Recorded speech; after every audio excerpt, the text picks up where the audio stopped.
Hi అండి. నమస్తే. Welcome to Lakshmi Raj కథలు. ఈరోజు కథ ఇరుగు పొరుగు మూడవ భాగము. రచన రామకూరు లక్ష్మీమణి గారు. ఇక కథలోకి వెళితే, ఆ రోజు సుజాత ఆఫీస్ నుంచి రాగానే మామగారు కుర్చీలోనే పడుకోవటం చూసి, ఏంటిది మామగారు, లోపలికి వెళ్ళి పడుకోవాల్సింది కదా మంచం మీద, ఇలా కుర్చీలో కూర్చుని నిద్రపోతే మెడ నడుము నొప్పి వస్తాయి. మీ మామగారు పొద్దున్నుంచి ఆ రూంలోకి వెళ్ళలేదమ్మా. ఆ పక్క బిల్డింగ్ నుంచి వాసనలు వస్తున్నాయంటూ ఇక్కడే కుర్చీలో కూర్చున్నారు. అయ్యో అవునా, సరే చూద్దాం, మీ అబ్బాయి వచ్చాక ఏదైనా ఆలోచిద్దాము అంది సుజాత. అయినా ఇక్కడ సిటీలో ఇవన్నీ తప్పవు. ఊళ్ళలో అయితే ఒక ఇంటికి దూరాలు ఎక్కువుంటాయి. కాబట్టి వాసన లాంటివి మనం భరించాల్సిన పని లేదు, గాలిలో కలిసిపోతాయి. ఇక్కడ గట్టిగా 10 అడుగులు కూడా ఉండదు. వాళ్ళకి మనకి అడ్డు ఏమీ ఉండదు. ఇక్కడ అపార్ట్మెంటులో పెద్ద చెట్లు కూడా వేయరు. ఏదో చిన్న డెకరేషన్ ప్లాంట్లు ఉంటాయి. అయినా కూడా ఏదైనా పరిష్కారం ఆలోచిద్దాం. ఆ పక్క బిల్డింగ్లో ఉన్నవాళ్ళు కూడా సొంత ఇంటి వాళ్ళు. మనము సొంత ఇంటి వాళ్ళం, కదిలే పరిస్థితి లేదు. కాబట్టి అడ్జస్ట్ అయిపోతూ ఉండాలి. మామగారికి ఇలాంటివన్నీ అలవాటు లేదు కదా.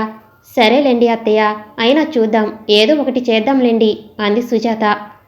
కోకో నిలయానికి కుడివైపుగా మరొక బిల్డింగ్. ఆ బిల్డింగ్లో ఎవరున్నారు, వారి పరిస్థితి ఏంటో ఒకసారి వెళ్ళి చూద్దాం. కోకో నిలయం కన్నా కొంచెం పెద్దది ఆ బిల్డింగ్. దానిని కట్టిన బిల్డర్ వేరు. ఆ బిల్డర్ కూడా తను కట్టే బిల్డింగ్ అన్నిటికీ తన పేరే పెట్టుకోవటం అలవాటుగా ఉన్నవాడు. ఆయన పేరు సాతాను భూపతి. దాన్ని కుదించి సానుభూతి సదన్ అని పేరు పెట్టాడు ఆ బిల్డింగ్కి. అందులో 15 ఫ్లాట్స్ ఉన్నాయి. ఫ్లోర్కి 3 చొప్పున 5 ఫ్లోర్లకి 15 ఫ్లాట్స్. అది ఒక సెక్యులర్ బిల్డింగ్. అందులో హిందూ, క్రిస్టియన్, ముస్లిం కుటుంబాలు ఉన్నాయి. భారతదేశంలో చాలా చోట్ల సూడో సెక్యులరిజం ఉంది. ఆ బిల్డింగ్ అందుకు మినహాయింపు ఏమీ కాదు. 10 మంది హిందువుల కుటుంబాలు, 3 క్రిస్టియన్స్, 2 ముస్లిమ్స్ ఉన్నారు. అందరూ ఓనర్స్ ఉంటున్నారు అక్కడ. భారతదేశంలో ఉన్న సీనే వాళ్ళ బిల్డింగ్లో కూడా ఉంది. ఎవరు ఎవరిని ఏ విధంగానూ కామెంట్ చేయటానికి లేదు పబ్లిక్గా. ఏమైనా ఇష్టం లేకపోయినా కూడా 4 గోడల మధ్య అనుకోవాలి, కానీ బయటికి అనటానికి లేదు. బయటికి ఏమన్నా అన్నామంటే అక్కడ పెద్ద సీన్ తయారవుతుంది. ఒకసారి అది శృతి మించితే పోలీసులు కంప్లైంట్ వరకు వెళ్ళిపోతుంది. కాబట్టి అందరూ కలిసి ఉన్నట్లే ఉంటారు పైకి నటిస్తూ. లోపల మాత్రం ఒకళ్ళ మీద ఒకరు కారాలు మిరియాలు నూరుకుంటూ ఉంటారు. కోకో నిలయంలో సదాశివ శాస్త్రి గారి బెడ్రూమ్కి ఎదురుగా ఉన్నది ఒక ముస్లిం కుటుంబం, వారి వంటగది. రోజు నాన్ వెజ్ వండుకోకపోయినా వారానికి ఒకసారి మాత్రం వాళ్ళకు ఇష్టమైన వంటకం వండుకోవాల్సిందే. సుజాత తన మామగారి ప్రాబ్లంని ఎలా సాల్వ్ చేయాలా అని అంతగా ఆలోచించడానికి కారణం వారు సొంతం ఇంటివాళ్ళు అవటం. వాళ్ళ భోజన విధానాల గురించి మనం మాట్లాడకుండా ఉండటం చేయాలి తప్పితే ఏ విధంగానూ గొడవ పెట్టుకోకూడదు. ఒకసారి సానుభూతి సదన్లో ఉన్నవాళ్ల పరిస్థితి ఏంటో చూద్దాం. మెజార్టీ హిందువులు ఉండటంతో అక్కడ వినాయక చవితి, దసరా, దీపావళి లాంటి పండుగలు ధూమ్ధామ్గా చేస్తూ ఉంటారు. ఆ రోజు అక్కడ కారు పార్కింగ్ ఏరియాలో చిన్న సమావేశం జరుగుతుంది. ఆ సమావేశం దేనికంటే రాబోయే వినాయక చవితి ఉత్సవాలు ఎలా చేయాలి అనే దాని గురించి వారి మధ్య చర్చ జరుగుతుంది. సాధారణంగా అలాంటి చిన్న అపార్ట్మెంట్లో ఇలా సమావేశాలు జరుగుతున్నప్పుడు కూర్చోవటానికి సపరేట్గా ఒక రూమ్ అంటూ ఉండదు. క్లబ్ హౌస్ అంటూ ఏమీ ఉండదు. పండగలైనా, పబ్బాలైనా, ఉత్సవాలైనా అన్నీ కారు పార్కింగ్ ఏరియాలో జరుపుకోవాల్సిందే. 1-2 కార్లు, కొన్ని స్కూటర్లు ఓ పక్కగా పెట్టేసుకుని ఖాళీ స్థలం ఏర్పాటు చేసుకుని అక్కడ మీటింగ్ జరుపుకుంటారు. వినాయకుని విగ్రహం పెట్టుకుంటారు. ఓ 10 కుర్చీలు వేసుకుని కూర్చున్నారు. 10 మంది హిందువుల్లో ఒక 5గురు మాత్రమే కొంచెం యాక్టివ్గా ఉంటారు. మిగతా 5 మంది సాఫ్ట్వేర్ ఉద్యోగస్తులు. వాళ్ళకి మన పగలు రాత్రి అవుతుంది, మన రాత్రి పగలవుతుంది. కాబట్టి పగటిపూట ఎవరూ కూడా బయట కనిపించరు. అలాంటి మీటింగ్లు జరుపుకుంటున్నప్పుడు వాళ్ళు ఆ దరిదాపుల్లో కనిపించరు.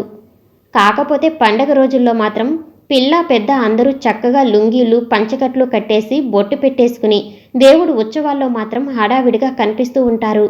వాళ్లకు ఉన్నంత భక్తి ఇంకెవరికీ ఉండదన్నంత చక్కగా పూజలు చేసి దైవప్రసాదాలు పంచిపెడుతూ ఉంటారు. అందుకే పెద్దవాళ్ళుగా ఉన్నవాళ్ళు ఎవరూ కూడా వాళ్ళ గురించి ఎప్పుడూ కామెంట్స్ చేయరు.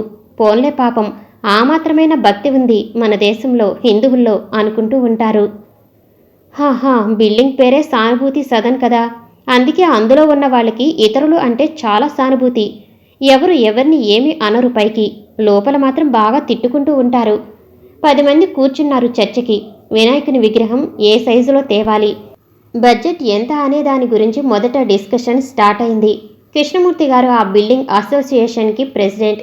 సెక్రటరీగా సాఫ్ట్వేర్ కంపెనీలో పనిచేస్తున్న మోహన్ ఆ మీటింగ్కి ఎప్పుడు రాడు. మీరందరూ ఏదైనా ఆలోచన చేసేయండి అంకుల్, నేను ఓకే అంటాను కదా అంటూ ఉంటాడు. ప్రసాద్ గారు రిటైర్డ్ బ్యాంకు ఉద్యోగి. ట్రెజరర్గా ఆయన అయితే సూట్ అవుతారని వాళ్ళందరూ ఏకగ్రీవంగా ఎన్నుకున్నారు. ఆయన కూడా నో అని చెప్పకుండా అక్కడి వ్యవహారాలు చూసుకోవటం చేస్తూ ఉంటాడు. అసోసియేషన్ మెయింటెనెన్స్ వ్యవహారాలన్నీ ఆయనవే. మనం ఈసారి కూడా మట్టి విగ్రహాన్ని పెడదాం. అయితే ఎప్పుడు మాదిరిగా కాకుండా 4 అడుగుల విగ్రహాన్ని మాత్రం తీసుకొద్దాం. 9 రోజులు పెట్టాలి కాబట్టి దానికి అయ్యే ఖర్చు అంతా కూడా మనం కొంత వేసుకుని జరిపిద్దాం. మన 10 కుటుంబాలు కొంత డబ్బు వేసుకుందాం ఎప్పటిలాగే. మిగతా 5 కుటుంబాలు వాళ్ళు తోచింది ఏమన్నా ఇస్తే తీసుకుందాం. అంతేగాని వాళ్ళని ఏమీ అడగొద్దు అంటూ ముగించాడు ప్రసాద్ గారు. సమావేశం అయిపోయిన తర్వాత వాచ్మెన్ రుద్రయ్య వచ్చి కుర్చీలన్నీ తీసి పక్కకు పెట్టాడు. అయిందా మీటింగు? ఊరికే గంటలు తరబడి పైసా ఆదాయం లేని మీటింగులు. అయినా మీకెందుకు ఆ గోలలు? హాయిగా రిటైర్ అయ్యి నోరు మూసుకుని కూర్చోవచ్చు కదా. లేనిపోనివన్నీ నెత్తినేసుకుంటారు. వినాయక చవితి పండుగ అంటూ అటూ ఇటూ తిరుగుతూ నాకు బీపీ పెరిగిందో అని నాతో పరిచర్యలు చేయించుకుంటారు. గైమంది భార్య వైదేహి ఇంట్లోకి వస్తున్న భర్తను చూసి, సర్లే ఊరుకో, ఎంతసేపు నీ మొహం చూస్తూ నీ ఎదురుగుండా కూర్చోమంటావు. నాకేం పని ఉంది? ఊరికే గోళ్లు గిల్లుకుంటూ కూర్చోమంటావా? కాస్త కృష్ణారామ అనుకుంటూ దేవుడి పనులు చేస్తూ ఉంటే నీకు నచ్చదు. మన దగ్గరే కాకుండా ఊరంతా బలాదూర్ తిరిగి వస్తారుగా. ఎక్కడ వినాయక చవితి ఉత్సవాలు జరుగుతుంటే అక్కడికి వెళ్ళిపోయి సేవా కార్యక్రమాలు అంటూ రోజంతా తిరుగుతూనే ఉంటారు. దమ్మిడి ఆదాయం లేదు, క్షణం తీరిక లేదు. ఎప్పుడు చూసినా హడావిడిగా ఉంటూ తీరిక లేనట్టే తిరిగి వస్తూ ఉంటారు. గట్టిగట్టిగా జాడించింది భర్తని. అమ్మా, నాన్న ఏదో చేసుకుంటూ ఉంటాడు.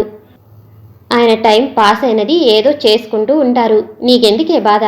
నువ్వు ఏదో ఇంట్లో పనులు చేసుకో మాట్లాడకుండా. ఆయన గోల నీకెందుకు? పాపం సర్వీస్ చేసినంతకాలం కష్టపడ్డారు కదా. అప్పుడు సంపాదించి మన చేతిలో పోయలేదా? దమ్మిడి ఆదాయం లేదని ఇప్పుడు పాపం అనవసరంగా నాన్నని తిట్టుకుంటున్నావు.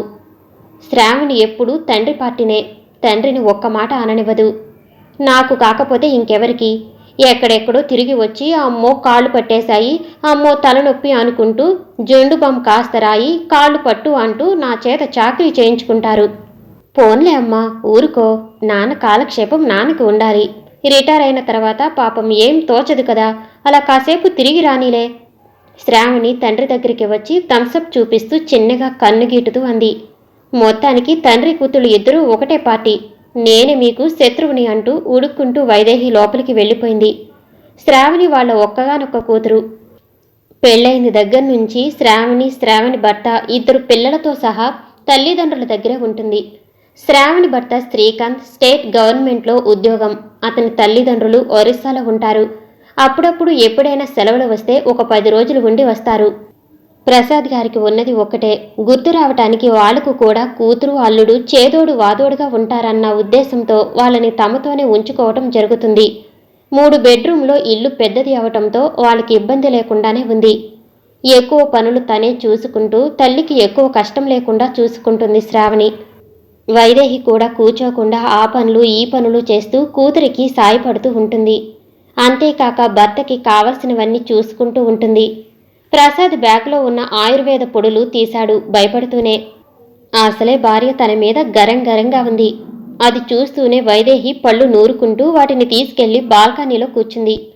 ఇక ఆ తర్వాత ఏం జరిగిందో వచ్చే ఎపిసోడ్లో తెలుసుకుందాం. ఈ కథ మీకు నచ్చినట్లయితే సబ్స్క్రైబ్ చేసుకోండి. అలాగే ఒక చిన్న లైక్ ఇవ్వండి. Thank you for watching.